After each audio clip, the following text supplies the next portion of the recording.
For the first 20 minutes or so, the Emoji Movie manages to explain the life of an emoji on the big screen in unexpectedly interesting and ingenious ways. With references to the favorite emojis club and how strange combinations of emojis can even amuse the characters themselves, the film shows it has the potential to be a legitimately entertaining ride through a teenager's smartphone.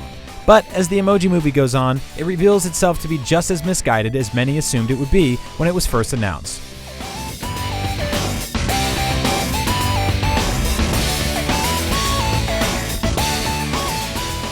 The Emoji Movie takes place in Textopolis, a digital city where emojis spend every day ready and waiting to be scanned for a text message by their phone's owner. But in a city where every emoji is expected to act only like their assigned emotions, the film introduces us to Gene, a meh emoji voiced by TJ Miller, who just can't contain his excitement about living in Textopolis and becomes a social outcast amongst his peers. After being labeled as a malfunction by the other emojis, Gene journeys to find a hacker named Jailbreak who may be able to fix his source code and turn him into the perfect meh.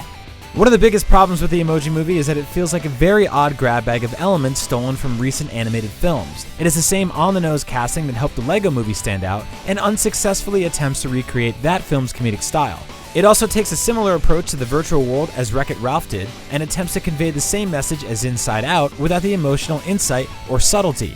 Maybe I'm meant to have more than just one emotion. The film clearly has a desire to say something about the modern world, whether that be the lack of complex discussion between people or the surprisingly feministic stance of Anna Faris's Jailbreak. But the film doesn't actually follow through on any of its own commentary. Instead, the Emoji Movie acts like just bringing these points up will be enough and turns on those ideals without a second thought. The film's cast all managed to bring an extra level of energy to even the film's most lackluster moment. Should we wash our hands?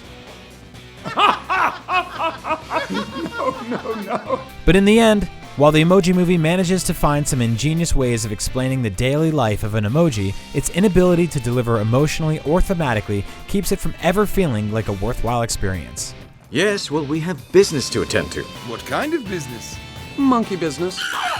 The Emoji Movie may be enough to distract young viewers for 90 minutes, but fails to deliver on any of its intended messages or themes, with a final act that goes back on everything it had originally been trying to say. Thanks for watching. For more movie reviews, check out what we thought of the new action thriller Atomic Blonde or Christopher Nolan's war epic Dunkirk, and be sure to like and subscribe to IGN on all your favorite platforms.